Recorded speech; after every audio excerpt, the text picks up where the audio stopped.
Hello everyone, स्वागत है आप सभी का फिर से एक बार Dinesh sir live study YouTube channel पर। अगर आप 12th स्टैंडर्ड के अंदर हैं और आने वाले मार्च 2024 के अंदर बोर्ड एग्जाम देने वाले हैं, किसी कॉलेज में पढ़ते हैं, जूनियर कॉलेज में, या तो आप रिपीटर हैं, इंप्रूवमेंट एग्जाम देने वाले हैं, जो भी कोई है, अगर आप आने वाले मार्च 2024 यानी फरवरी 2024 के अंदर बोर्ड एग्जाम देने वाले हैं, तो ये वीडियो आपके लिए बहुत इंपॉर्टेंट है।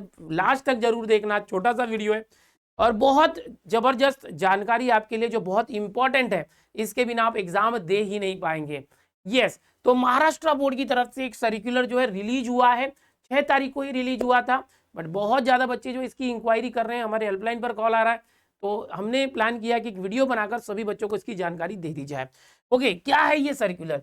कि जैसे आपको पता है बच्चों की, जैसे बोर्ड एग्जाम होती है, तो बोर्ड एग्जाम वो ही बच्चे दे पाते हैं जो बोर्ड एग्जाम के फॉर्म को भरते हैं।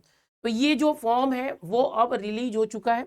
ओके, सर्कुलर 6 तारीख को आया था, लेकिन फॉर्म भरना आज से चालू हुआ है, 9 अक्टूबर से। और ये लगभग, जो आपको पहले तो तारीख बता दूं कितने तारीख तक रहने वाला है, 9 अक्टूबर से 6 नवंबर तक नियमित शुल्क, यहां पर देखेंगे आपको दिखेगा नियमित शुल्क, सोमवार 9 अक्टूबर से 6 नवंबर सोमवार तक ये भर सकते हैं रेगुलर फीस के साथ विदाउट लेट फाइन। अगर आप 6 नवंबर तक किसी रीजन से फॉर्म नहीं भर पाते हैं, तो उसके बाद कुछ दिनों तक डेट आएगी विथ लेट फाइन। आप एक्स्ट्रा जैसे 500 रुपए वगैरह एक्स्ट्रा भर के भी आप फॉर्म भर सकते हैं।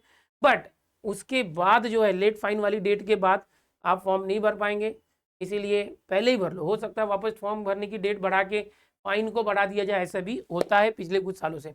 तो क्या है ये पूरी डिटेल?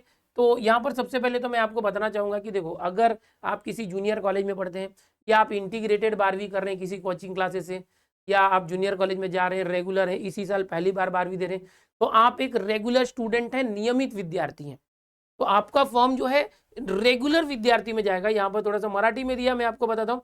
उच्च माध्यमिक शाळा कनिष्ठ महाविद्यालय मार्फत शास्त्र कला व वाणिज्य शाखांची नियमित विद्यार्थ्यांची आवेदनपत्रे सरळ डेटाबेस करून ऑनलाईन पद्धतीने भरावयाच्या तारखेबाबत, यानी कि साइंस, आर्ट्स एंड कॉमर्स के जो स्टूडेंट रेगुलर कॉलेज से हैं, रिपीटर नहीं है, इंप्रूवमेंट नहीं है, उनका नहीं, ये रेगुलर लिखा है, सरल डेटाबेस से भरना है। उसके बाद अगर कोई बच्चा व्यवसाय अभ्यासक्रम यानी वोकेशनल स्ट्रीम का है, वो भी, उसके साथ ही सर्व शाखांचे पुनर्परीक्षार्थी म्हणजे रिपीटर्स, जो लोग रिपीट कर रहे हैं, जो फेल हो चुके थे 1-2 सब्जेक्ट में या सारे सब्जेक्ट में, वो बच्चे।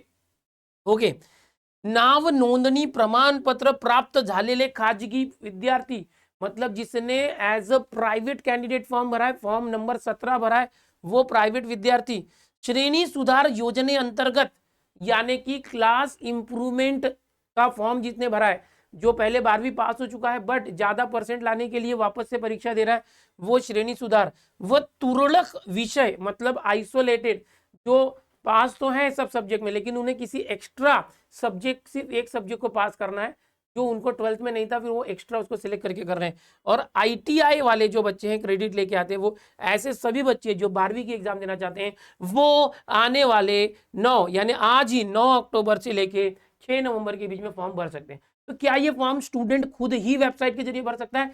बिल्कुल नहीं। तो ये फॉर्म भरने के लिए अगर आप रेगुलर स्टूडेंट हैं, तो आप जिस कॉलेज में पढ़ रहे हैं उस कॉलेज के टीचर जो है, उनका जो ऑफिस स्टाफ है, आपसे वो फॉर्म की जानकारी लेगा और ऑनलाइन खुद ही भरेगा कॉलेज के लॉगिन से। अगर आप रिपीटर हैं, क्लास इंप्रूवमेंट एग्जाम देने वाले हैं, या फॉर्म नंबर 17 वाले हैं, तो आप जिस स्कूल में पहले 12th में पढ़ते थे, रिपीटर और क्लास इंप्रूवमेंट वाले, जहां पर आप पहले 12th स्टैंडर्ड में पढ़ते थे, जिस कॉलेज में पास आउट हो गए या फेल हो गए, उसी कॉलेज के ऑफिस में जाना है, कहीं और नहीं जाना है, किसी दूसरे कॉलेज में नहीं जाना है, किसी सेंटर पर नहीं जाना है। रिपीटर्स और क्लास इंप्रूवमेंट वाले ध्यान से सुनो, जिस कॉलेज में आपने 12th दिया है उसी कॉलेज के ऑफिस में जाना है, वहां के क्लर्क से मिलना है, और वो आपसे आपका जो मार्कशीट, एलसी, आधार कार्ड जैसी जो चीजें हैं बेसिकली, वो सारा उसका जेरोक्स लेंगे, आपका फोटो, सिग्नेचर लेंगे। ओके, और वो आपसे जो भी चार्जेस होते हैं, 600, 700, 800 रुपए या 900, 1000 रुपए, जो भी चार्जेस होते हैं वो आपसे लेंगे, और उसके बाद वो खुद ही ये जो डेट से इसके हिसाब से सबका डेटा कलेक्ट करके एक साथ बैठ के अपने कॉलेज के लॉगिन आईडी पासवर्ड से इस फॉर्म को वो भरते हैं। इसके बाद जनवरी फरवरी के अंदर आपका हॉल टिकट रिलीज होगा, फरवरी में हॉल टिकट रिलीज होगा तो आपको सेंटर अलॉट होगा और आप एग्जाम दे पाएंगे। अगर आप ये फॉर्म नहीं भरवाते हैं अपने कॉलेज के जरिए तो आपका हॉल टिकट रिलीज नहीं होगा, आप एग्जाम दे नहीं पाएंगे।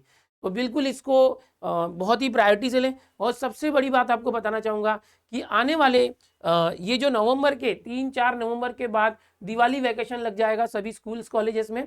तो आपको क्या करना है, अक्टूबर के लास्ट वीक तक इसको करवा ही लेना है। नवंबर का वेट मत करो। दिवाली वैकेशन लगने के बाद बहुत सारे कॉलेजेस में स्टाफ अवेलेबल नहीं होता और आपको भागना पड़ता है, फिर वो बोलते हैं कि 4 दिन के बाद आओ, 5 दिन के बाद आओ। तो बिल्कुल इसी मंथ में जितना जल्दी हो सके जिस भी कॉलेज में जो रेगुलर स्टूडेंट है उनका तो कॉलेज वाले करवा ही रहे होंगे, जो रिपीटर और इम्प्रूवमेंट वाले हैं उनको जो कॉलेज में वो 12th में पढ़ रहे थे उसी कॉलेज के ऑफिस में जाना है, ऑफिस के स्टाफ से बात करनी है कि कौन फॉर्म भर रहा है, कौन सा क्लर्क या कौन से टीचर, उनसे मिलकर सारा डॉक्यूमेंट और पैसा उनको हैंड ओवर करना है। फोटो और सिग्नेचर जहाँ पर वो बोलेंगे वहाँ साइन भी करनी है, फिर वो लोग ऑनलाइन फॉर्म भरते हैं, आप खुद से ऑनलाइन नहीं भर सकते। तो ये बहुत इंपॉर्टेंट बातें हैं। और जो आप कॉलेज को फीस देंगे, सारे बच्चों की फीस जमा करके कॉलेज जो है बोर्ड में भरता है, समझ में आ रहा है। तो ये एक जानकारी है महाराष्ट्र बोर्ड की तरफ से आई हुई है और जिन बच्चों को ये पता नहीं है उनके लिए वीडियो मैंने जो है रिलीज किया है। प्लीज़ इसको ऐसे सारे बच्चों तक शेयर करो, ये जानकारी सभी तक जाना चाहिए, कोई बच्चा बोर्ड एग्जाम देने से वंचित ना रहे। आपको अगर ये जानकारी पसंद आई तो प्लीज़ इस वीडियो को सबके साथ शेयर करें। चैनल पर पहली बार आए हो तो चैनल को सब्सक्राइब करो और इस वीडियो को लाइक करना ना भूलें। मिलते हैं ऐसे ही और भी वीडियो में। Bye everyone, take care.